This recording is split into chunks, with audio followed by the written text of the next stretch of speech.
십계명 네 번째 시간이고 신명기 강해로는 21번째 시간입니다. 십계명 마지막 시간인데 오늘 5번째에서 10번째 계명까지 한 번에 싹 살펴보도록 하겠습니다. 먼저 5장 16절 5번째 계명이거든요. 우리 한번 읽어보도록 하겠습니다. 시작. 너는 내 하나님 여호와께서 명령한 대로 내 부모를 공경하라. 그리하면 내 하나님 여호와가 내게 준 땅에서 내 생명이 길고 복을 누리리라. 모세가 지금 십계명을 설교를 하면서 하나님과 언약을 맺은 신앙 공동체는 어떤 사회를 이루어가야 하는지를 말해주고 있습니다. 하나님의 그림 속에는 누가 속해 있냐면 첫 번째는 하나님이 속해 있고 그 다음에 내가 속한 가정이 속해 있고 그리고 이웃이 존재합니다. 그리고 16절을 보면 내 하나님 여호와가 내게 준 땅을 지금 언급하고 있습니다. 이스라엘 백성, 지금 이 모세의 설교를 듣고 있는 1차적인 사람들이 누구였냐면 이제 가나안을 앞두고 있는 이스라엘 백성들이란 말입니다. 그렇다면 그 가나안 땅을 얘기를 하는 거예요. 내 하나님 여호와가 내게 준 땅에서.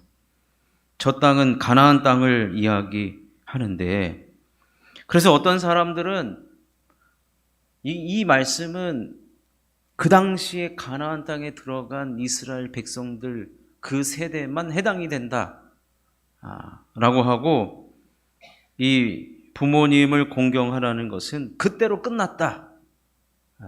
그럼 그 이후에 지키는 것은 우리가 인간의 도리, 반인륜적인 행위를 하지 않잖아요. 여러분, 거의 대부분의 종교가 부모님을 공경하라고 우리 도덕책에도 다 써 있지 않습니까?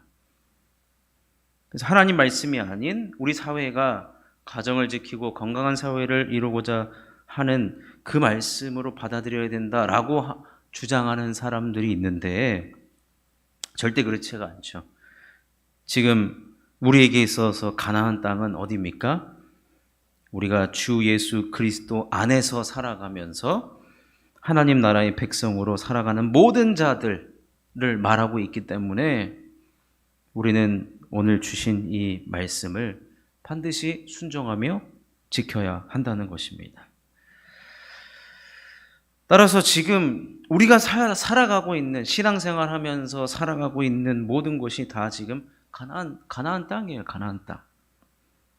그렇다면 이 가나안 땅에서 생명이 길고 복을 누리는 곳이 되기 위해서 우리는 부모를 공경해야 한다라고 하고 있습니다. 여기서 사용된 이 공경이라는 단어를 좀 주목해 볼 필요가 있긴 있습니다.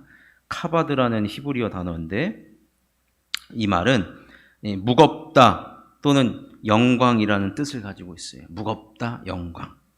즉 부모님을 공경하라라는 말은 부모님을 아주 무겁게 여기라는 거예요. 무거운 분으로 여기라는 거예요. 영광스러운 분으로 여기라는 겁니다. 여러분, 지금 파리 올림픽이 한창 진행 중에 있는데 아까도 보니까 우리 박현순 권사님 아주 척척 박사예요. 스포츠 박사신 것 같아요. 막 읊어대시는데 며칠 전에 우리 고등학교 2학년 여자 사격 선수가 금메달을 땄어요. 근데 그 금메달이 우리나라가 하계 올림픽을 나간 지 100번째 되는 금메달이래요. 그래가지고 인터뷰를 했단 말이에요. 방송사에서. 그랬더니 그 여고생 이 사격 선수가 뭐라고 얘기하냐면 이런 영광을 제가 받아도 될지 모르겠습니다. 그렇지만 무겁게 받겠습니다. 고등학생이 이 카바드라는 말을 아는지 무겁게 받겠다는 거예요. 이 영광을 제가 무겁게 받겠고 앞으로 이 무거운 영광을 받았으니까 제가 선수를 그만두는 날까지 더 높은 곳에 한번 올라가겠다. 참. 여러분, 부모님을 공경하라는 것은요, 부모님을 아주 무겁게 그리고 영광스럽게 여기라는 거예요. 왜냐하면 부모님은 나에게 있어서 이 땅에 존재하게 해준 장본인이기 때문에 그래요. 부모님 없이 태어난 사람이 도대체 어디 있단 말입니까? 그것만으로도 나에게 생명을 가져다 준 분이거든요. 철없을 때 이럴 거면 나를 왜 낳았어? 이런 참 말이에요. 마치 제가 그랬던 것처럼 했는데 아닙니다, 저는. 우리가 이 땅에 태어난 것만으로도 부모님은 위대하신 분이라는 거예요. 위대하신 분이라는 거예요. 그거 하나만으로도 무겁게 여기며 영광스럽게 여기라는 거예요. 이것이 누구의 명령이느냐? 오늘 16절 맨 앞부분에 뭐라고 되어 있습니까? 너는 내 하나님 여호와께서 명령한 대로. 하나님의 명령이에요. 하나님의 명령. 이 명령을 순종하면 어떤 일이 벌어지냐? 내 생명이 길고 복을 누리리라. 여러분, 가정의 구성은 부모와 자녀이지 않습니까? 근데 가정의 질서는 부모 다음에 자녀 순서입니다. 이 가정 안에도 질서가 있단 말이에요. 하나님과 우리 가정, 하나님과 이웃, 우리가 더불어 살아가는 이웃, 이 모든 신앙 공동체 안에서는 질서가 굉장히 중요합니다. 질서. 왜냐하면 이스라엘 백성들은 지금 호렙산 앞에서 뭐 하고 있습니까? 하나님 말씀을 듣고 있잖아요. 하나님은 들려주시는 존재이고 우리는 그 말씀을 듣고 행하는 자예요. 근데 그 듣고 행하는 것을 어디서 실천하느냐? 우리의 가정에서 가장 먼저 실천하고 그 다음은 이웃과 더불어 살아가는 사회 속에서 실천하라는 것입니다. 이것이 바로 질서가 잡힌 공동체를 이루어가기를 원하는 하나님의 뜻이 반영되어 있는데 그것이 어디서부터 시작되기를 원하시느냐? 가정에서부터 시작되기를 원하신다는, 가정 안에서 하나님의 말씀이 지켜지는 질서가 잡힌 가정, 그런 가정으로부터 출발을 해서 우리 사회가 그러한 모습들이 나타나야 한다는 것입니다. 그래서 1계명부터 4계명까지는 사실은 생명이나 복이라는 말이 나오진 않아요. 왜냐?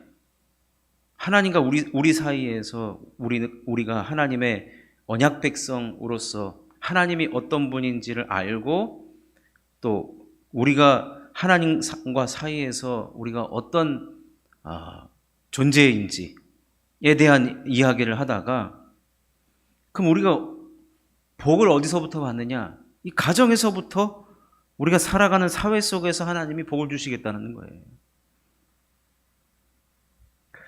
그래서 10계명에서 나타나는 생명과 복은 하나님께서 우리 인간을 향한 메시지라는 것입니다.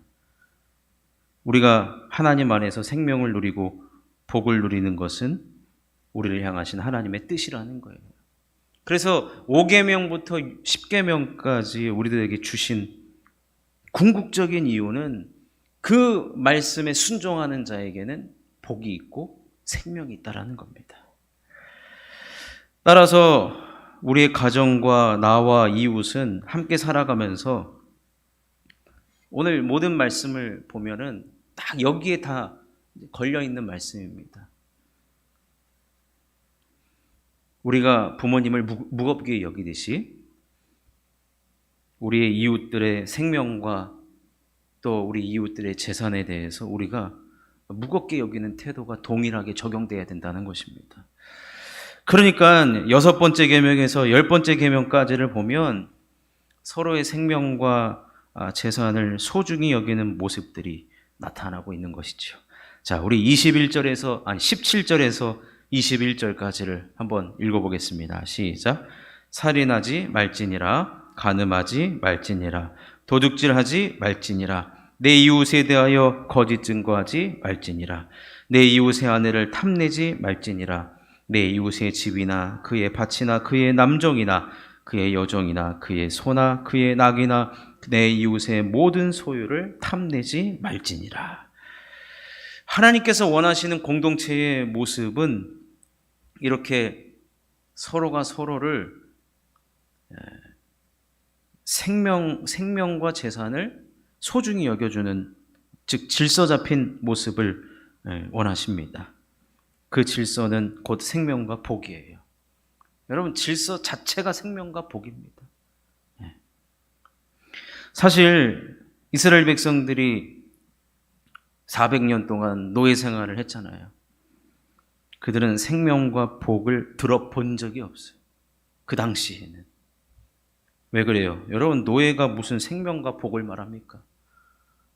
노예에게 있어서 생명과 복은 없어요. 노예는 그저 바로의 명령에 시키는 것을 해야 할 뿐이었습니다. 이집트에서 살아가는 삶은 생명이 아닌 죽음이었고 복이 아닌 저주였습니다. 그 땅은 우상의 땅이었고 압제의 땅이었습니다. 그렇기 때문에 그들은 한 번도 생명이 뭔가, 복이 뭔가를 생각할 겨를이 없었어요. 왜냐? 엄청난 압제를 당하고 학대를 당하고 압박을 당했던 노예의 신분을 살았기 때문에 그래요. 그런데 이제 그들이 구원을 받고 해방을 얻고 하나님 나라의 백성으로서, 그리고 또 이제 가나안 땅에는 주인으로서 들어가게 되는데, 주인이 누려야 되는 자유가 무엇이냐면 바로 생명과 복이라는 거예요. 생명과 복. 그 생명과 복을 실천해야 되는데 어디서부터 실천하느냐? 가정에서부터 실천하라는 거예요. 그리고 그것이 점점 우리가 더불어 살아가는 이웃들과 함께 확대되어서 가기를 원하신다는 거예요. 그렇기 때문에 이제 하나님의 언약 백성으로 하나님 나라에서 살아가는 자들은 나에 대해서뿐만 아니라 이웃에 대해 생명과 복이 나타나야 한다는 것입니다. 그래서 사실 이스라엘 백성들이 애굽에서 살던 그 무질서의, 그 무법천지의 모습을 보이게 되는 행동들을 하지 말라고 하면서 6번째에서 10번째 계명을, 5번째에서 10번째 계명을 이제 언급하고 있는 것입니다.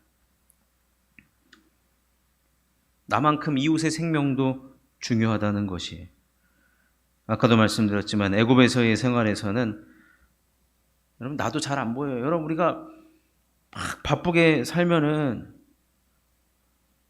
나도 지금 뭐하고 사는지 지금 모를 때가 있거든요. 너무 정신없게 살 때는. 마찬가지였어요. 애굽에서의 삶은 늘 고단하고 늘 이 바로와 애굽인들이 하라면 하는 것이었기 때문에 자신을 생각할 겨를이 없으니까 당연히 이웃이 보이지 않죠. 그러나 아까도 말씀드렸지만 구원은 참 자유를 가져다 주었고, 그 자유는 자신의 생명도 소중하고 특별히 가정에서부터 시작되는 그 생명과 복이 온 사회로 확대되어지고, 그러면서 그 하나님의 언약 공동체, 신앙 공동체가 결국에는 생명과 복을 누리기를 원하신다는 것입니다. 그러니 여러분, 가정이 상당히 이제 가정이 출발되는 것이 너무나도 중요하다라는 것이죠. 그래서 이제 사실은 이제 이 말씀들이 많이 여러 가지로 이제 확대가 되긴 해야 되는데, 우리의 가정이 이렇게 소중한데 요즘 이 전통적인 가정이라고 해가지고 동성 결혼을 이제 주장하는 사람들이 뭐 이 시대만 있었겠습니까? 우리가 그런 역사들을 보면 참 안타까운데, 그래서 우리가 이 가정을 지켜나가는 것이, 그래서 우리 그리스도인들이 하나님 말씀을 따라 가정을 지켜나가는 것이 결국에는 건강한 사회를 이루어 가는 것의 출발인 것이죠. 그래서 요즘에 보면은 이제 하도 이제 국회가 이제 자기네들 밥그릇 싸움 때문에 지금 아직은 안 하지만 이제 안정기에 또 들어가면 이제 분명히 차별금지법을 이제 들고 나올 겁니다. 그럼 그때 또 하여튼 하여튼 시끄러워질 텐데, 결국에는 지금 종교단체도요, 사실은 보면 기독교 외에는 이제 다 돌아섰어요. 천주교, 영국 성공회, 불교, 이미 말할 것도 없이 예. 이 성경적인 가정의 모습이 우리는 절대로 무너져서는 안 된다는 것이 사실은 십계명의 가장 첫 번째에 주시는 말씀입니다. 그래서 여러분, 가정이 무너지면은 복과 생명이 없어요.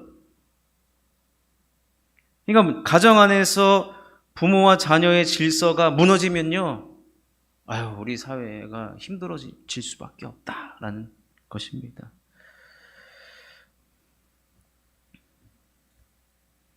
사실 이 십계명 말씀 중에 지금 5계명에서 10번째 계명까지 살펴보지만 모세가 그냥 간단하게 출애굽기에 나온 그대로, 거의 그대로 기록을 합니다.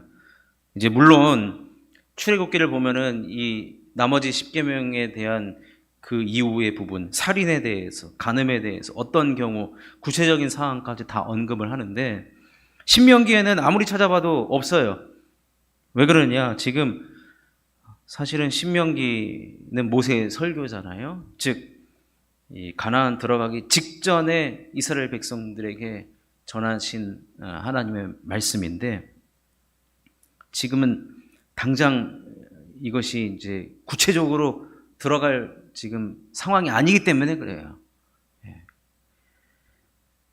일단은 가나안에 들어가서 그 땅에 우상을 섬기던 그 땅에서 하나님과 우리 사이의 관계 어떻게 맺어야 되고, 그 땅의 주인이 하나님이시고 우리가 어떤 존재로 살아가는 것이 우선적으로 더 중요하기 때문에 그렇고, 그래서 5번째에서 10번째 계명 중에서 일단 가장 중요한 것이 무엇이었냐면 가정 안에서 부모를 공경하는 문제.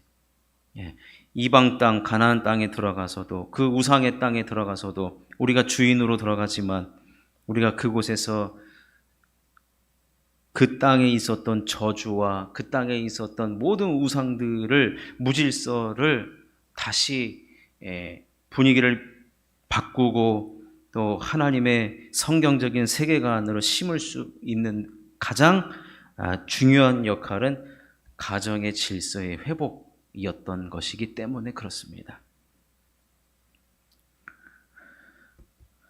따라서 오늘 우리들에게 주시는 이 십계명 말씀을 보면 지금 우리가 살아가는 이 시대에 이 십계명을 어기는 모습들이 이상하지 않을 정도로 그런 세상 속에서 우리가 살아가고 있는 것을 보게 됩니다. 그럼에도 불구하고 우리가 십계명의 말씀을 듣고 우리는 순종하며 살아가야 하는데, 왜 그러냐 하면 여기에 진정한 자유와 생명과 복이 있기 때문에 그래요. 하나님은 자신의 백성에게 자유와 생명과 복을 주기를 원하십니다. 우리는 이것을 반드시 기억하셔야 돼요. 자유는 구원이고 우리 예수님은 우리들에게 생명을 주시기로 오셨단 말이에요. 구원은 생명이에요. 결국에는 그것이 우리들에게 진정한 복이거든요. 세상과는 차원이 다른 복이기 때문에 그래요. 따라서 이 말씀을 지키는 누구든지 우리 하나님은 생명과 복을 주시기를 원하시고 그 생명과 복을 다 받고 누리기를 원하는 것이 하나님의 뜻이라는 것입니다. 이 한 가지만 말씀을 드리고 말씀을 마치려고 하는데요. 사실 많은 사람들이 이 십계명을 도덕적으로 읽는 경향이 있어요. 도덕적으로, 윤리적으로. 다 내용이 사실은 살인하지 말라, 간음하지 말라 하는 그런 내용들은 어느 사회에나 사실은 필요한 말씀들이죠. 도둑질하지 말라. 사실 이 말씀을 지키면 좀 더 나은 세상이 되고 내가 좀 더 도덕적으로 좋은 사람이 된다고 생각해서 지키는 차원을 우리는 넘어서야 된다는 것을 여러분 반드시 기억하셔야 됩니다. 하나님은 이 세상을 좀 더 좋은 세상으로 만들려고 하시는 것이 아니라 우리가 하나님과 언약을 맺은 백성으로서 또 우리는 로마서의 말씀에 보면 무서워하는 자의 영을 받지 않고 양자의 영을 받은 자이기 때문에 이 말씀은 내가 좋은 사람이 되기 위해서 지키는 것이 아니라 하나님의 자녀로서 마땅히 해야 하는 우리들의 의무라는 것이죠. 근데 우리가 이것을 지키면 당연한 건데 하나님은 그 당연한 것에 생명과 복을 주시겠다라는 거예요. 생명과 이것을 보면요, 여러분, 우리 하나님은 생명과 복을 주고 싶어서 안달나신 분이라고 바라볼 수밖에 없어요. 막 주고 싶어가지고. 그 가끔 라디오 이렇게 운전하면서 가끔 라디오에서 막 퀴즈를 하거든요. 퀴즈를. 근데 누가 봐도 알게끔 힌트를 줘요. 누가 봐도 알게끔. 선물 주고 싶어서 안달난 사람처럼. 그럼 마찬가지입니다. 하나님은 하나님의 언약을 맺은 우리 모두가 또 신앙 공동체 속에서 우리가 이 말씀을 듣고 생명과 복, 영원한 생명. 여러분, 생명이 얼마나 좋은 겁니까? 우리가 살아있는 것 자체가 복이고 우리에게 영생이 우리들에게 주어졌다는 것. 우리가 영생은 어디 가서 찾을 수도 없고 구할 수도 없고 살 수도 없는 그 영생을 하나님의 언약 백성이라는 것, 그 이유 하나만으로 우리는 얻었고 또 그 복을 누리기를 원하시는 것이 하나님의 뜻이고 그것을 우리가 받고 있으니 얼마나 감사한지 모릅니다. 따라서 공동체를 이루어가는 우리 모두는 이 땅에서의 주인의식을 가지고 이 땅에 하나님의 나라를 실현하는 곳이 되기를 위해서 함께 말씀을 순종하며 지켜나가야 하는 곳입니다. 말씀을 맺겠습니다. 십계명이 오늘날에도 유효한가라는 질문이 있었던 적이 있습니다. 한동안 제 기억으로는 한 3, 40년 전에 한국교회에 십계명 설교가 그때부터 사라지기 시작했어요. 사실은. 저도 사실은 십계명 설교를 한 번인가 들었나? 들어보질 못했을 겁니다. 저도. 왜냐하면 교회가 부흥을 해야 됐기 때문에. 그잖아요. 1970년대, 80년대 부흥을 계속해서 이루어 나가야 되기 때문에 한국교회가 선택한 본문들은 전부 다 부흥하는 본문이었어요. 부흥하고 병고침 받고 부흥하고 가정 축복받고 직장 잘 되고 자녀 잘 되고 이런 말씀밖에 사실은 한국교회가 편중되었었는데 십계명 설교를 저도 이렇게 지금 4번에 걸쳐서 하고 있는데 사실 출애굽기를 해야 본격적으로 십계명을 깊게 들여다보긴 하는데 그래도 이 십계명을 제가 설교하면서 저도 다시 한번 들여다보게 됐는데 참 우리들에게 꼭 필요한 말씀이고 그리고 지금도 유효한 말씀이고 살아있는 말씀이고 생명의 말씀이고 복의 말씀이 바로 여기 들어있구나. 그래서 우리 하나님께서는 이스라엘 백성들이 가나안 땅에 가서 생명과 복을 누리기를 원하셨고 또 예수 믿고 난 이후에 우리들의 모든 삶도 생명과 복을 누리며 살아가기를 원하신다는 거예요. 여러분, 생명과 복을 누리는 것은 하나님의 명령입니다. 명령이에요. 그리고 그 명령은 나와 내 가정 그리고 이웃들과 함께 이루어가야 하는 말씀이라는 것입니다.